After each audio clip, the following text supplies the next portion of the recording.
Guess. Merci Monsieur le Président, Madame la Présidente, chers collègues allemands. Je voudrais profiter de votre présence ici aujourd'hui pour aborder une question qui, sans aborder justement directement les solutions concrètes pour la transition énergétique, m'apparaît particulièrement importante pour pouvoir atteindre les objectifs que nous nous fixons.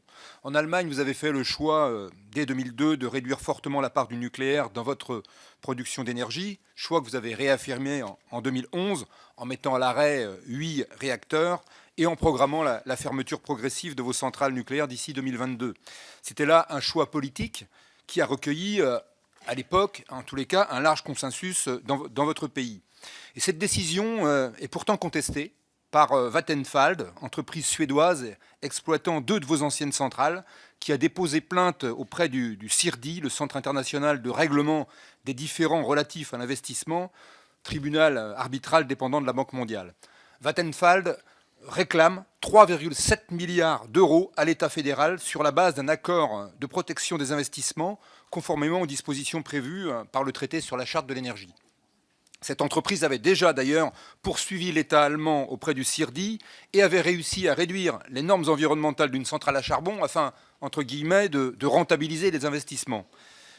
Est-il juste, à votre avis, que les intérêts d'une société privée puissent s'opposer ainsi aux principes démocratiques ?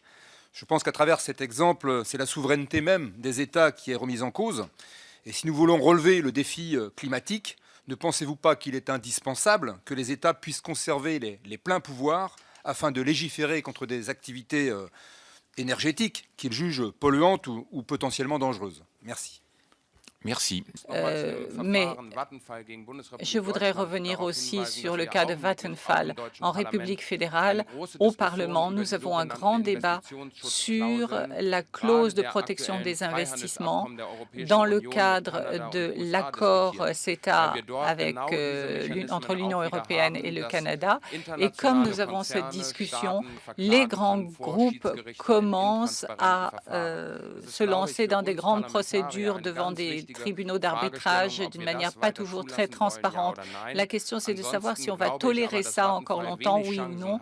Mais je crois que Vattenfall n'a pas beaucoup de chance parce qu'ils n'ont pas décidé en 2011 de sortir de l'énergie nucléaire, mais bien plus tôt, sous la coalition rouge et verte. Donc, ils ont eu la possibilité de prendre les bonnes décisions. Ils ne l'ont pas fait, tant pis pour eux. Je voudrais revenir sur la question... Pour le meilleur, bien entendu, bien entendu. Merci beaucoup.